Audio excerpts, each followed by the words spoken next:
pensando justamente quando eu vi um símbolo da medicina. Eu falei, ué, esse símbolo da medicina é uma serpente? Por que parece uma serpente levantada em uma haste? Como talvez uma cruz? Ou algo assim?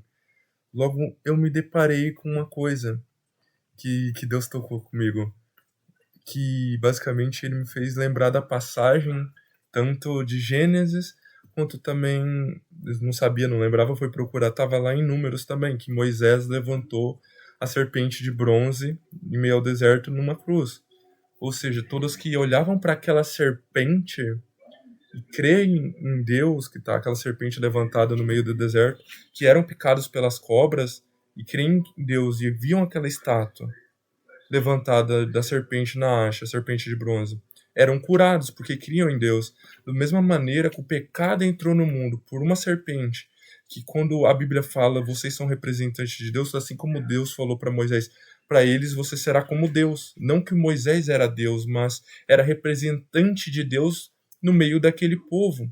Ou seja, para o povo egípcio, o povo de Israel, Moisés era como Deus ali. Então, o que a gente pensa? A serpente representa o Satanás, que é o diabo, o dragão vermelho. Ou seja, cara, quando eu entendi isso aqui, velho, que Deus me mostrou, não eu por meu próprio conhecimento, mas o próprio Deus revelou a mim, que basicamente o pecado entrou no mundo por meio da serpente. Ou seja, veio o pecado, veio o engano, a mulher foi enganada, comeu da semente do seu fruto, levou Adão também a comer. Ou seja, aqui em Números 21, do 8 ao 9 diz: E disse o Senhor a Moisés: Faze uma serpente ardente e põe-na sobre uma haste, e será que viverá todo o mordido que olhar para ela. E Moisés fez uma serpente de bronze e pô-la sobre uma haste. E sucedida que, picando alguma serpente a alguém, quando este olhava para a serpente de bronze, vivia.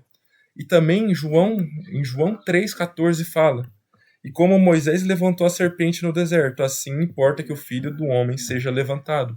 Ou seja, assim como se você olhasse para a serpente, que por ela veio um engano, que engana todo mundo, Satanás, enganador, que entrou o pecado no mundo, assim Jesus também teve de ser levantado numa cruz, morreu pelos nossos pecados, ou seja, ele foi aquele que Deus enviou puro, imaculado, para que morresse em favor de nós, de mim e você, que está aí ouvindo. Cara, que o pecado entrou por causa do engano. Ou seja, se você continuar sendo enganado, você também está fazendo parte do pecado. Seja você querendo ou não querendo, você sendo enganado, não sabendo e se omitindo a saber da verdade, de procurá-la, cara, também nós temos o trabalho de levar a verdade. Só que se você também não abrir a sua mente para a verdade, você também está sendo enganado. É como falar que eu estou em cima do muro, eu não sei decidir. Não, o muro também é de Satanás porque o engano provém dele.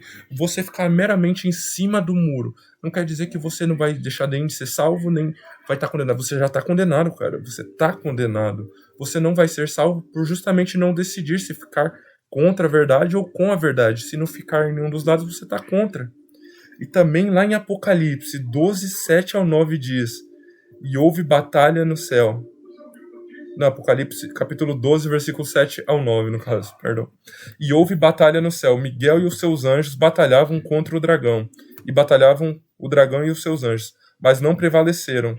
Nem mais o seu lugar se achou nos céus. E foi precipitado o grande dragão, a antiga serpente, chamado Diabo e Satanás, que engana todo o mundo. Ele foi precipitado na terra e os seus anjos foram lançados com ele. Cara, e isso tá também lá em Apocalipse 20, capítulo 20, versículo 2. Ele prendeu o dragão, a antiga serpente, que é o diabo e Satanás, e o acorrentou por 1000 anos. Cara, o que isso quer dizer? Sempre quando a Bíblia também fala sobre Miguel, fala que esse nome significa quem é como Deus, entende? Então, da mesma maneira que a medicina tem a logo, o símbolo da serpente, é o mesmo princípio, cara. Jesus, ele é o Cordeiro perfeito, aquele que tira o pecado do mundo, aquele que nos cura, aquele que nos salva da vida eterna, entende? Da mesma maneira que Moisés levantou essa serpente, cara, porque a serpente estava picando todo mundo estava morrendo. Ou seja, ele levantou a serpente de bronze numa haste no meio do deserto, e todos que criam em Deus e olhavam para a serpente eram curados. Então, da mesma maneira, todos que creem em Deus e olham para Jesus na cruz e também creem em Jesus Cristo, também são curados e são salvos e chamados filhos, é povo eleito, nação eleita, então, nação santa. O que isso quer dizer? Todo mundo que crê em Deus e olha para Jesus e também crê em Jesus, porque ele disse em João 14:6, que é o quê? Jesus disse, eu sou o caminho, a verdade e a vida, ninguém vai ao Pai senão por mim. Então não basta somente crer em Deus, também nós temos que crer em Cristo Jesus, pois ele é o caminho, a verdade e a vida. Pois até mesmo o tabernáculo é constituído por portões. Tem o portão do caminho, o portão da verdade e o portão da vida. Ou seja, Jesus, ele é tanto o caminho que leva ao santuário, que leva ao lugar santo e o lugar santíssimo, que habita a presença de Deus. Ele é o caminho por meio, através do véu. Quando rasgou o véu, Jesus é esse caminho, o caminho da verdade. Ele é o caminho, a verdade e a vida, ou seja, nesse caminho nós somos levados a conhecer a verdade, por ele justificados a Deus. Entende? Ele é o justo e reto, vivo caminho. Então, cremos em Cristo, pois ele é a salvação. Não há salvação além dele, que possamos entender cada vez mais que Jesus é o único que pode nos dar salvação. É graça, nós não merecemos, é por amor do próprio Deus a ele mesmo. Ele se compadeceu, Deus amou o mundo de tal maneira que enviou seu Filho unigênito para todo aquele que nele crê, não pereça, mas tenha a vida eterna. Isso está lá em João 3,16. Então, cremos em Cristo, pois ele é a vida e a consequente salvação dela. Jesus Cristo e eu te amamos. Jesus é meu único e suficiente Senhor e Salvador da minha vida, e pode também ser o da sua. E nisso eu quero falar que também que a paz dele, que excede todo entendimento, esteja com você e comigo e com todo o povo de Deus, hoje e para todo sempre.